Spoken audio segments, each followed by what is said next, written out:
Hi friends, welcome to my YouTube channel Vishnumathi Vlog. இதுதான் நம்ம சேனலை ஃபர்ஸ்ட் டைம் பார்க்குறீங்கன்னா மறக்காம நம்ம சேனலை சப்ஸ்கிரைப் பண்ணுங்க.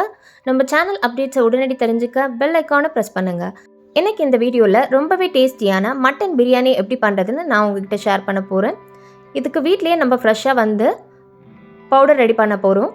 இதுக்கு 15 கிராம் பட்டை, 10 கிராம் லவங்கம், 10 கிராம் ஏலக்காயை மிக்ஸி ஜாரில் ஆட் பண்ணி நல்லா ஃபைன் பவுடராக அரைச்சி எடுத்துக்க போகிறேன். நல்லா இந்த மாதிரி ஃபைனாக அரைச்சி எடுத்தாச்சு. இப்போ பிரியாணி செய்ய ஸ்டார்ட் பண்ணலாம். நான் மட்டன் பிரியாணியை இந்த மாதிரி பாத்திரத்தில் தான் பண்ண போகிறேன், குக்கரில் பண்ண போகிறது கிடையாது. ஃபஸ்ட்டு 50 ml ஆயில் ஆட் பண்ணுறேன். ஆயில் நல்லா ஹீட் ஆன பிறகு 3 சின்ன பீஸ் பட்டை, 2 ஏலக்காய், 4 லவங்கம் ஆட் பண்ணுறேன். ஆட் பண்ண ஸ்பைசஸ்லாம் நல்லா நமக்கு பொரிஞ்சு வரணும். அடுத்ததாக இதில் 3 பெரிய வெங்காயத்தை நீல வாக்கில் கட் பண்ணியிருக்கேன். அதை ஆட் பண்ணிவிட்டு 10 பச்சை மிளகாயை சென்டரில் கீரல் போட்டு ஆட் பண்ணுறேன். இது காரம் கம்மின்றனால இந்த பச்சை மிளகாய் நான் 10 ஆட் பண்ணியிருக்கேன். ஸோ உங்களுக்கு ஸ்பைசினஸ்க்கு தேவையான அளவு நீங்கள் ஆட் பண்ணிக்கோங்க. நம்ம எக்ஸ்ட்ரா இதில் காஷ்மீரி ரெட் சில்லி பவுடர்லாம் ஆட் பண்ண போகிறோம். அதுக்கேற்ற மாதிரி தான் நம்ம பச்சை மிளகாயை ஆட் பண்ணிக்கணும். வெங்காயம் கொஞ்சம் சீக்கிரமாக வதங்கிறதுக்காக 1/2 டேபிள் ஸ்பூன் கல்லுப்பு ஆட் பண்ணுறேன். எப்பயுமே நம்ம கல்லுப்பு ஆட் பண்ணிவிட்டு அதுக்கப்புறம் ஜிஞ்சர் கார்லிக் பேஸ்ட் ஆட் பண்ணால் அடி பிடிக்காமல் இருக்கும். வெங்காயம் நல்லா நமக்கு இப்போ கொஞ்சம் கோல்டன் கலர் வர வரைக்கும் வதக்க போகிறோம். வெங்காயம் பாருங்கள் நல்லா இந்த அளவுக்கு நமக்கு வதங்கியிருக்கு. இப்போ இதில் 3 tablespoon ginger garlic paste add பண்ணுறேன். இப்போ கேஸ் லோ ஃப்ளேமில் வச்சுட்டு ரா ஸ்மெல் போகிற வரைக்கும் நல்லா வதக்க போகிறோம். ஜிஞ்சர் கார்லிக் பேஸ்ட் நல்லா வதங்கிருச்சு. இப்போ ஒரு கைப்பிடி அளவு புதினாவை நல்லா வாஷ் பண்ணி வச்சுருக்கேன், அதை ஆட் பண்ணுறேன். அரை கை அளவு கொத்தமல்லி ஆட் பண்ணியிருக்கேன். எப்பயுமே பிரியாணி செய்யும் போது ஜிஞ்சர் கார்லிக் பேஸ்ட் ஆட் பண்ணிவிட்டு அதுக்கப்புறம் இந்த மாதிரி எண்ணெயிலேயே புதினா கொத்தமல்லி சேர்த்து பிரியாணி பண்ணிங்கன்னா டேஸ்ட் அவ்வளோ சூப்பராக இருக்கும். நல்லா இதை வதக்கிடலாம். அடுத்ததாக இப்போ இதில் 1 kg மட்டனை மஞ்சள் தூள் உப்பு போட்டு நல்லா வாஷ் பண்ணி எடுத்து வச்சுருக்கேன், அதை ஆட் பண்ணுறேன். இப்போ இந்த மட்டனில் 1 டீஸ்பூன் மஞ்சள் தூள் ஆட் பண்ணியிருக்கேன். ஆட் பண்ணிவிட்டு நல்லா மிக்ஸ் பண்ணணும். இந்த ஸ்டேஜ்லேயே 1 tablespoon Kashmiri red chilli powder add பண்ணுறேன். எப்பயுமே மட்டனில் இந்த ஸ்டேஜ்லேயே நம்ம Kashmir red chilli powder add பண்ணால் பிரியாணி கலர் நமக்கு பார்க்க நல்லா ஆரஞ்சு கலரில் இருக்கும். எந்த ஒரு ஃபுட் கலரும் நம்ம ஆட் பண்ண தேவையில்லை. இப்போ நம்ம அரைச்ச பிரியாணி மசாலா பவுடர் வந்து 1 டேபிள் ஸ்பூன் ஆட் பண்ணுறேன்.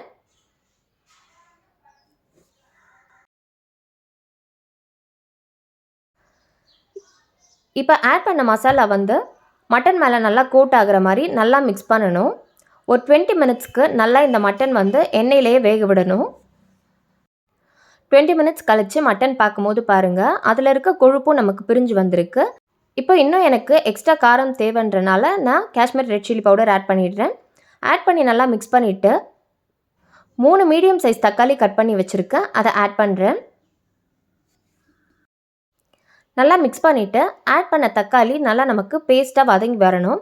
அது வரைக்கும் நல்லா வதக்கலாம். தக்காளி பாருங்கள் இப்போ நல்லா நமக்கு வதங்கி வந்திருக்கு. இந்த ஸ்டேஜில் 50 ml தயிர் ஆட் பண்ணுறேன். நல்லா மிக்ஸ் பண்ணிடலாம். இப்போ நல்லா மிக்ஸ் பண்ணிவிட்டு 2 கிளாஸ் தண்ணி நான் ஆட் பண்ணுறேன். மட்டன் குக் ஆகிற அளவுக்கு நம்ம தண்ணி ஆட் பண்ணணும். மட்டன் குக்காக நமக்கு ரொம்பவே டைம் எடுக்கும். ஸோ ஒரு 1/2 ஹவருக்கு கேஸ் மீடியம் ஃப்ளேமில் வச்சு நல்லா நான் குக் பண்ணுறேன். சிக்கன் எப்பயுமே நமக்கு சீக்கிரமாக குக் ஆகிடும், பட் மட்டன் ரொம்பவே நமக்கு டைம் எடுக்கும்.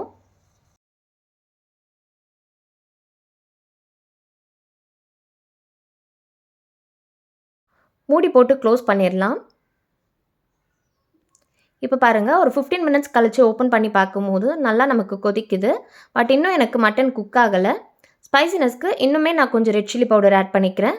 ஸோ உங்களுக்கு ஸ்பைசினஸ்க்கு தேவையான அளவு நீங்கள் ஆட் பண்ணிக்கோங்க. அகைன் மூடி போட்டு க்ளோஸ் பண்ணி நல்லா குக் பண்ணுறேன். இப்போ அகைன் ஒரு 15 மினிட்ஸ் ஆகிருச்சு. நல்லா மிக்ஸ் பண்ணிடலாம். இப்போ 1/2 லெமன் ஜூஸை ஆட் பண்ணுறேன். இதில் லெமன் ஜூஸ் ஆட் பண்ணுறது அரிசி உடையாமல் நமக்கு உதிரியாக கிடைக்கும். நான் 6 கிளாஸ் அரிசி ஊற வச்சுருக்கேன். 1 கிளாஸ் அரிசிக்கு 2 கிளாஸ் தண்ணி ஆட் பண்ணணும். நான் புல்லட் அரிசி தான் யூஸ் பண்ணுறேன். இதே நீங்கள் பாஸ்மதி அரிசியில் செய்கிறதா இருந்தால் 1 கிளாஸ் அரிசிக்கு 1.5 கிளாஸ் தண்ணி ஆட் பண்ணணும். ஆல்ரெடி மட்டன் குக் ஆனதில் நம்ம 2 கிளாஸ் தண்ணி ஆட் பண்ணியிருந்தோம். அதில் 1 கிளாஸ் அளவு தண்ணி நமக்கு சுருண்டிருச்சு. அதனால் இப்போ மொத்தமாக நான் 11 கிளாஸ் தண்ணி ஆட் பண்ணியிருக்கேன். ஆல்ரெடி எண்ணெயில் மட்டும்தான் நான் கல்லுப்பு ஆட் பண்ணியிருந்தேன். ஸோ இந்த ஸ்டேஜில் பிரியாணிக்கு தேவையான அளவு கல்லுப்பு ஆட் பண்ணிவிட்டு நல்லா மிக்ஸ் பண்ணிடுறேன். இப்போ நல்லா கொதி வர இந்த ஸ்டேஜில் அரிசியை நான் 1 மணி நேரம் நல்லா ஊற வச்சுருந்தேன். நல்லா வாஷ் பண்ணிவிட்டு அரிசி ஆட் பண்ணி நல்லா மிக்ஸ் பண்ணிடணும். காரம் உப்பு கரெக்டாக இருக்கான்னு இந்த ஸ்டேஜில் செக் பண்ணிக்கோங்க. செக் பண்ணிவிட்டு கேஸ் இப்போ நம்ம மீடியம் ஃப்ளேமில் வச்சு மூடி போட்டு க்ளோஸ் பண்ணிடணும். ஒரு 10 மினிட்ஸ்க்கு வெயிட் பண்ணலாம். 10 மினிட்ஸ் கழித்து ஓப்பன் பண்ணி பார்த்தீங்கன்னா 70% நமக்கு தண்ணி சுருண்டு இருக்கும். இப்போ நான் டம் போட போகிறேன். டம் போடுறதுக்கு induction stove full and full low பாயிண்டில் வச்சுருக்கணும். லோ பாயிண்டில் வச்சுட்டு இப்போ மேலே அந்த பாத்திரம் வச்சு சுடு தண்ணி மேலே டம் போட்டிருக்கேன். ஒரு 10 மினிட்ஸ் கழித்து இண்டக்ஷன் ஸ்டவ்வும் ஆஃப் பண்ணிடுங்க. ஆஃப் பண்ணிவிட்டு 5 மினிட்ஸ் கழித்து ஓப்பன் பண்ணி பார்த்தா ரொம்பவே டேஸ்டியான மட்டன் பிரியாணி ரெடி. நீங்கள் கேஸில் கூட தோசை தவா நல்லா ஹீட்டான பிறகு ஃபுல் அண்ட் ஃபுல் லோ ஃப்ளேமில் வச்சுட்டு பிரியாணி பாத்திரத்தை தவா மேலே வச்சு சுடு தண்ணி மேலே டம் போட்டு 15 மினிட்ஸ் கழித்து கேஸ் டர்ன் ஆஃப் பண்ணிடுறோம். அந்த மெத்தடையும் நீங்கள் ஃபாலோ பண்ணலாம். இப்போ பாருங்கள், அரிசிலாம் உடையாமல் மட்டன் நல்லா குக் ஆகி ரொம்பவே டேஸ்டியான மட்டன் பிரியாணி நமக்கு ரெடி ஆகியிருக்கு.